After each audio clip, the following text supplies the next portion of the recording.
Hey everybody, welcome back to my channel. I'm Bobbie and this is Bobbie Reads, and you guys, it's been a while since I have made any videos over here. I have another channel where I read tarot cards, and so that's where I've been.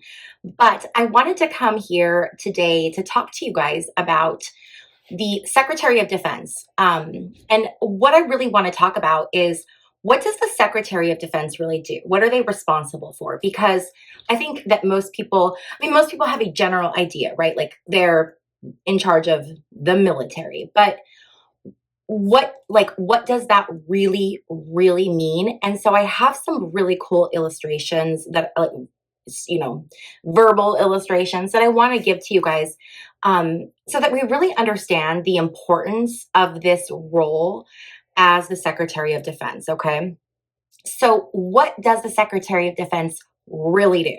So I wasn't super clear on what the Secretary of Defense did until I read this book, Nuclear War by Annie Jacobsen. Now, I've talked about this book in another video. I will link that for you.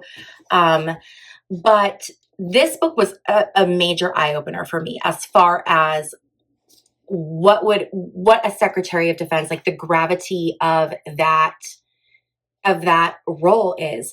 And a little bit about Annie Jacobsen before I jump into the Secretary of Defense, just so you know about the source of this information. Annie Jacobsen is a long-form investigative reporter. She has been reporting on government and government secrets for decades. She cites all of her sources in the back of the book, which I really appreciate, because I want to, I want to verify what you're saying. I want to make sure that how you're, interpreting it or are, sharing it. I want to know that it's factual or not like twisted. So I love that about her. She has been working with government agencies for so many years. So she has contacts in like every agency, the CIA, the FBI, and all of the other alphabet agencies. If you look behind me, the books that are stacked right here, those are all Annie Jacobsen books.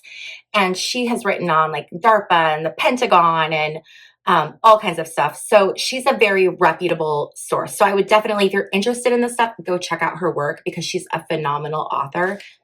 So when she writes this story, Nuclear War, the scenario that she's giving, this book, what it is it's not a novel. It's not like, it's a scenario. It's like exactly how nuclear war could play out.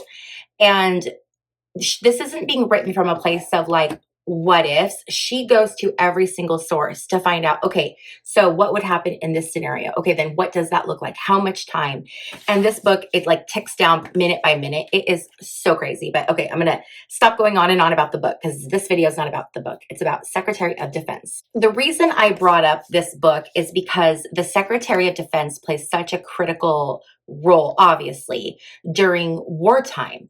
And this book really helped me to see exactly what that might look like, and how much responsibility is involved in a bolt out of the blue attack. Okay, so like if we were to get hit by a bolt out of the blue attack today, this is what Pete Hegseth, who's our current Secretary of Defense, this is what he would be responsible for. Okay, so according to Annie Jacobsen, the job of the Secretary of Defense is to ensure civilian command of the military. It is a position that is second only to the president in regards to the military, who serves as commander-in-chief. The Secretary of Defense and the president are the only two civilian positions within the military chain of command. So this is a very, very important position. Okay, so we know that, we understand that. So if a nuclear attack, or any type of attack, honestly, were to occur on US soil, or were to be like incoming, we would know within seconds of the launch. Because of the systems that we have in place, it can detect the exhaust from the missile and it can detect it right away. Now, what most people don't realize is that during this time, the President of the United States has only a 6-minute window to decide if he's going to launch or not. That's it. It is a 6-minute window to decide if you are going to like essentially trigger a potentially world-ending event. It's crazy. So these events, they occur so fast. So we have to think about, okay, then our Secretary of Defense needs to always be ready. Always be ready, because we don't know when something's going to happen. So how would that person function if they were intoxicated, if they were hungover, if they were under substances and that happened? Now, this is just like, I'm not alleging anything. I'm just asking questions. Okay. So we need someone in that office who is ready at a moment's notice. This is like the most important thing. This could be somebody who's in the wrong frame of mind. It could be detrimental to the planet. Okay. And I know that this sounds like hyperbole, like I'm just being just hyperbolic, but I promise you this could happen. And if this happened, the person who would take charge would be the Secretary of Defense. So another thing that I think is really important for people to know, and a lot of people don't understand this, is that the United States has this policy that's called launch on warning. And former Secretary of Defense William Perry was quoted as saying this: "Once we are warned of a nuclear attack, we prepare to launch. This is policy. We do not wait." This launch on warning has been in place since the Cold War. This is something that they've had in place for quite some time. Um, and it is an incredibly high risk policy. Okay. Another quote that I have attributed to the Secretary of Defense, William Perry: "In a nuclear war, confusion over protocol and speed and in a nuclear war, confusion over protocol and speed of action will have unintended consequences beyond anyone's grasps." And that's a quote from this book. This is crazy to think about. So there's a section in here that I want to read you guys really quick that illustrates what this looks like. Okay. So this is brief, but just it's important. So bear with me. So this is: "Once in the 1950s, early warning radars interpreted a flock of swans as a fleet of Russian MiG fighter jets en route to the US by way of the North Pole. In October 1960, computers at the ground radar site in, I think it's Thule, Greenland, misread the moon rising up over Norway as being the radar returns from 1,000 attacking ICBMs. In 1979, a simulation tape mistakenly inserted into a NORAD computer deceived analysts into thinking the US was under attack by Russian nuclear-armed ICBs and nuclear ballistic submarines." Our systems that we have in place that most, people think are like, if we ever get attacked in a nuclear war, we don't have to worry about it because there's like defense systems. No, that's not, no. There are, there aren't, but the bigger thing is that the systems that we have, it's called SIBRs. It's the satellite system that we use to detect heat and nuclear launches. It misinterprets stuff all of the time. All of the time.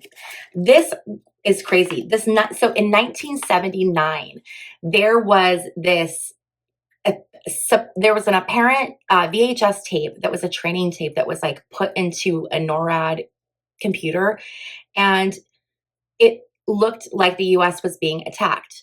And thankfully, the person at that time didn't like they stopped, they broke protocol. Okay. They broke protocol because they stopped and they were like, this doesn't make sense. And they were able to figure out that it was an issue, it was a glitch in their system. It's terrifying. This goes on to say, former Secretary of Defense Perry tells us about the sheer madness involved when a person's brain tries to process the horrific supposition that America is actually under nuclear attack. The NORAD test tape debacle happened on Perry's watch. He was Undersecretary of Defense for Research and Engineering at the time, and for a few short minutes, he was prepared to notify the President, Jimmy Carter, that the dreaded time had come, that the president needed to launch a nuclear counterattack. This is the world we're living in right now, and that person, that's Pete Hegseth. That's his role right now. So it's a little bit concerning. right? During wartime, the two most important advisors that the president is going to have is going to be the chairman of the Joint Chiefs, and then it's going to be the Secretary of Defense. So that means in those critical moments, it's Pete Hegseth in the ear of Donald Trump. I don't know. I am becoming increasingly concerned. So I know that my channel has always been like lighthearted, and it's been like weird history you never knew you needed to know, and weird places you never knew you needed to go, and fun. And I've tried to kind of stay away from being political, but the time for that is like over now. And I think that I'm not going to get political, but I am going to give you guys information. And the information is going to still tie into history, because all of this stuff is stuff that we need to know. The way that we can empower ourselves is to have information, to have knowledge. And I would encourage people to just continue to read and educate yourself and continue to look into the truths, and don't just believe something that you hear, but actually open up the back of the book and find the sources and verify for yourself. I would really, really encourage you guys to verify for yourself. Even question what I say. You know, I'm human and I make mistakes. I research the heck out of my videos, but I still make mistakes, you know, so you should always question everything. But I think it's really important for people to have the full scope of what is really happening in the world right now. And so I think what I'm going to do with this channel is kind of pivot a little bit, not much, but just a little bit, into really looking at historically what things have happened and what can we learn from that. There are a lot of things, you guys know I love my World War II. I do. And there are a lot of things that are happening right now that are very, very reminiscent of what happened during World War II, during the rise of Hitler's fascist regime. So I think it's important for us to really learn exactly what happened so that we can learn from our mistakes and prevent history from repeating itself. I want to thank you all so much for hanging out with me and listening to this video. If you liked it, please be sure to give it a thumbs up, share it, and if you have not yet subscribed, please go ahead and click that little subscribe button. I would love for you to hang out with me, and I will see you in my next video. Bye.